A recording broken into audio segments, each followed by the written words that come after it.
Hello, welcome back to our channel is English by EEAPS। আজকে clause নিয়ে কথা বলবো, তার ক্লাসিফিকেশন এবং ডেফিনেশন নিয়েও। এবং এই ভিডিও শেষে তোমরা একটা ফ্রি কুইজ পাবে এবং সেটি অবশ্যই পুরো ভিডিও দেখার উপর নির্ভর করে, তাই পুরো ভিডিওটি এন্ড অবধি দেখবে। চলো প্রথমে আমরা ক্লজ কাকে বলে সেটা দেখে নিই। ক্লজ হচ্ছে কিছু শব্দ সমষ্টির মধ্যে যখন একটি কর্তা অর্থাৎ সাবজেক্ট এবং একটি ভার্ব অর্থাৎ ক্রিয়া থাকে, তখন সেই শব্দ সমষ্টিকেই আমরা একটি ক্লজ বলি। সাধারণত বাংলায় আমরা বাক্যাংশ বলি যাকে। বাক্যাংশ কিন্তু কখনো কখনো বাক্য হয়, আবার কখনো কখনো আলাদা আলাদা বাক্যাংশই থাকে। যেমন এই সেন্টেন্সটি যাতে তোমাদের দেখিয়েছি, ইউজ হোয়াট ইউ হ্যাভ, এখানে কিন্তু দুটো বাক্যাংশ। কারণ কি, ইউ কাকে ইউজ করতে বলেছি, তোমাকে, সেটা কিন্তু আমি উজ্জ্ব রেখেছি, তার জন্য ইউজ একটা ক্লজ, হোয়াট ইউ হ্যাভ এটা একটা আলাদা ক্লজ। একইভাবে শি লাভস টু রিড, এখানে কিন্তু এই পুরোটাই একটা ক্লজ। তাই আমি বললাম যে কখনো কখনো একটি বাক্যাংশ একটি বাক্যের রূপ নেয়, আবার কখনো কখনো বাক্যাংশ মিলে একটি বাক্য হয়। তাই এই জিনিসটা অবশ্যই মনে রাখবে। ক্লজকে আমরা প্রধানত তিনটি ভাগে ভাগ করতে পারি: independent clause, dependent clause, coordinate clause. যদিও এদের আলাদা আলাদা আরও অনেক নাম আছে, সেটা তোমরা এই ক্লাস চলাকালীন দেখে নেবে। এবং এর মধ্যে এই ডিপেন্ডেন্ট ক্লজকে আমরা আরও তিন ভাগে ভাগ করতে পারি: noun clause, adjective clause, adverb clause. বুঝতেই পারছো, নাম দেখেই বোঝা যাচ্ছে যে এগুলো কী কী কাজ করবে। প্রথমে আমরা একটু দেখে নেব ইন্ডিপেন্ডেন্ট ক্লজ অথবা মেইন ক্লজ অথবা প্রিন্সিপাল ক্লজকে। বললাম যে ইন্ডিপেন্ডেন্ট ক্লজের আরও অনেক নাম থাকে। এবার দেখো, যেই ক্লজের মধ্যে কর্তা এবং ক্রিয়া অর্থাৎ সাবজেক্ট এবং ভার্ব থাকে এবং যা নিজেই সম্পূর্ণ, অন্য কোনো ক্লজের যার কোনো প্রয়োজনই নেই, তাকে ইন্ডিপেন্ডেন্ট অথবা মেইন অথবা প্রিন্সিপাল ক্লজ বলা হয়। কয়েকটা সেন্টেন্স দেখলেই তোমরা বুঝে যাবে। প্রথম সেন্টেন্সটি দেখো, I have come to home. এইটাকে আমরা বাংলায় বলি আমি বাড়ি এসেছি। এখানে কিন্তু আমি যদি বলি আমি বাড়ি এসেছি, এরপরে কি তোমাদের আর কিছু জানার ইচ্ছে হবে, বা হলেও এই বাক্যটা দিয়েই কিন্তু তোমাদের মনে হতে পারে যে ব্যাস বাক্যটা শেষ হয়েছে। তাই এটা কিন্তু ইন্ডিপেন্ডেন্ট ক্লজ। সেমভাবে ইউ মাস্ট হ্যাভ রিড, তুমি নিশ্চয়ই পড়ে থাকবে। এখানেও কিন্তু তুমি নিশ্চয়ই পড়ে থাকবে, এর বলার পর আর কিছু জানার ইচ্ছেও হয় না, বা আর কিছু আছে বাকি আছে বলেও মনে হয় না। তাই এটাও সেমভাবেই independent clause. Don't forget me after this meeting, আমাকে এই সাক্ষাৎকারের পর ভুলে যাবে না। এই বাক্যটিও কিন্তু একটু আলাদা। ডোন্ট ফরগেট মি এটা হলো এখানে মেইন ক্লজ বা ইন্ডিপেন্ডেন্ট ক্লজ, কারণ এইটিকেই আমরা বললে আমরা বুঝি যে এরপর আর কোনো সেন্টেন্স নেই। কিন্তু আফটার দিস মিটিং এটা কিন্তু ডিপেন্ডেন্ট ক্লজ। কেন? এটার কারণ হলো, যেই ক্লজ অন্য কোনো ক্লজের উপর নির্ভর করে সেই ক্লজকে আমরা ডিপেন্ডেন্ট ক্লজ বলি, অথবা সাবঅর্ডিনেট ক্লজও বলি। ওকে, যেমন don't forget me after this meeting, এই সেম সেন্টেন্সটাতেই আমি তোমাদের একটু আগে বললাম আফটার দিস মিটিং, এটা মানে হচ্ছে, এটা হচ্ছে একটা সাবঅর্ডিনেট ক্লজ অথবা ডিপেন্ডেন্ট ক্লজ। সেন্টেন্সটার মিনিং আমাকে এই সাক্ষাৎকারের পর ভুলে যাবে না। তারপর ডু হোয়াট ইউ ক্যান, তুমি যা পারো তাই করো। এটা কিন্তু হোয়াট ইউ ক্যান এটা হবে ডিপেন্ডেন্ট ক্লজ, ডু হবে main clause. Okay, she told me that to not being upset, সে আমাকে বলেছিল যে আমি যেন দুঃখিত না হই। এখানে that to not being upset এইটুকু হচ্ছে ডিপেন্ডেন্ট ক্লজ। ওকে, এবার এটা হচ্ছে নাউন বা নমিনাল ক্লজ, ডিপেন্ডেন্ট ক্লজের প্রথম ভাগ, যেটার মানে হলো যেই ডিপেন্ডেন্ট ক্লজ একটি নাউনের মতো আচরণ করে। নাউন যেমন Riya, the Times of India, Himalaya, etcetera. Okay, এবার দেখো একটা জিনিস মনে রাখতে হবে যে নাউন কিন্তু একটা সাবজেক্টের অথবা একটা অবজেক্ট অথবা একটা কমপ্লিমেন্ট হতে পারে।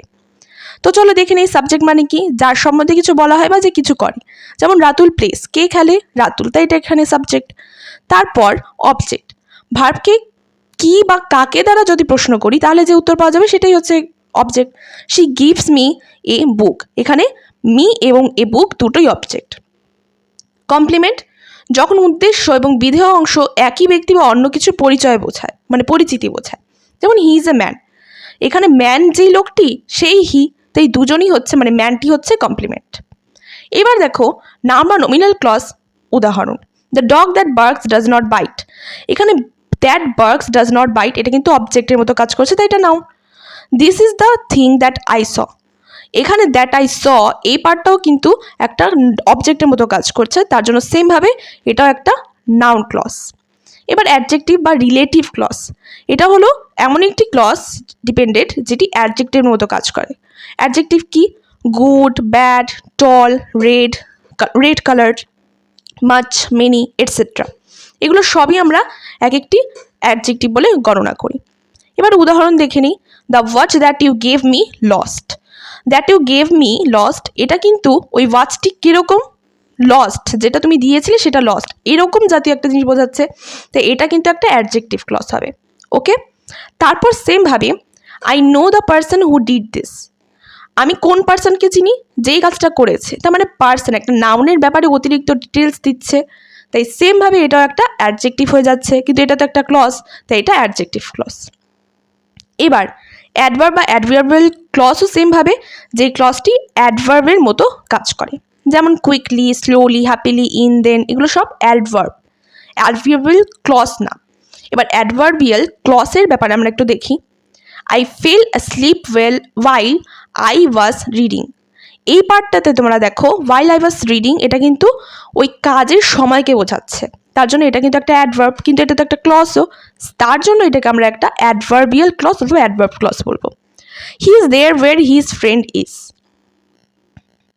তাহলে লোকটি কোথায় থাকবে, থাকবে কোথায়, যেখানে তার বন্ধু আছে। তাহলে এটা কিন্তু তার স্থানবাচক একটা অ্যাডভার্ব বোঝাচ্ছে, তাই এটাও একটা অ্যাডভার্বিয়াল ক্লজ। এবার কোঅর্ডিনেট ক্লজ, যখন সমশ্রেণী দুটি ক্লজ একটি বাক্য হিসেবে রূপ নেবে তখন তাকে আমরা কোঅর্ডিনেট ক্লজ বলি। এটা আমরা সব রকম বইতেই দেখি। এবার চলো একটু উদাহরণের মাধ্যমে দেখে নিই এটা মানেটা কি। I have some tea and you have some sugar. দেখো আমি যদি বলি আই হ্যাভ সাম টি, এটা শুধু এই বাক্যটা বললেও কিন্তু তোমাদের আর প্রশ্ন জাগে না। আবার যদি আমি বলি ইউ হ্যাভ সাম সুগার, তাহলেও তোমাদের প্রশ্ন জাগে না যে আর কোনো কিছু বাকি আছে কিনা। তার মানে দুটোই প্রিন্সিপাল ক্লজ অ্যান্ড দ্বারা যুক্ত হলো, তাই এই দুটো কিন্তু সমশ্রেণীর মানে প্রিন্সিপাল ক্লজই, তাই এটাকে এই দুটোকে আমরা কোঅর্ডিনেট ক্লজ বলবো। সেমভাবে he is brave but greedy, এখানে কিন্তু দুটোকে আলাদাভাবে বলা যায়, যেমন হি ইজ ব্রেভ, আবার হি ইজ গ্রিডি। এখানে হি ইজ বারবার না বলে আমরা হি ইজকে আলাদাই লিখে রেখেছি, তো এই দুটো বাক্যই কিন্তু একই জাতীয়, তার জন্য এই দুটো কোঅর্ডিনেট ক্লজ। এবার কি করে আমরা আইডেন্টিফাই করব কোন ক্লজ আসলে কীরকম, এটার জন্য একটা শর্ট ট্রিক্স দেখি। সাবঅর্ডিনেট ক্লজ সাধারণত সাবঅর্ডিনেটিং কনজাংশন দিয়ে হয়, যেমন that, who, which, as, because, etcetera. I have some sugar, I have some juice which is cold. এইখানে কিন্তু দেখো হুইচ দিয়ে বাক্যটা আছে, তার জন্য এটা একটা হুইচ ইজ কোল্ড, এটা একটা সাবঅর্ডিনেটিং ক্লজ। কোঅর্ডিনেটিং কনজাংশন দিয়ে কোঅর্ডিনেট ক্লজ হয়। ফ্যান বয়েস, ফর, অ্যান্ড, নর, বাট, অর, ইয়েট, সো, এগুলো দিয়ে আমরা মনে রাখতে পারি। এই প্রত্যেকটা কনজাংশনই কিন্তু কোঅর্ডিনেট ক্লজ গঠন করবে। এবার দেখো তোমাদের এখানে আমি 4টে সেন্টেন্স দিয়েছি, এই 4টে সেন্টেন্সের মধ্যে কোনটা কোন ক্লজ সেটা আমাদের কমেন্ট সেকশনে অবশ্যই জানাবে, এবং যদি ভিডিওটি ভালো লেগে থাকে তাহলে অবশ্যই লাইক, কমেন্ট এবং শেয়ার করবে।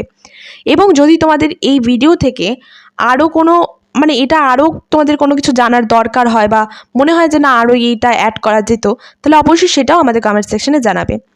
আর সাবস্ক্রাইব করতে ভুলবে না, কারণ তোমাদের এই সাবস্ক্রিপশনই আমাদের কিন্তু অনেক সাপোর্ট করে।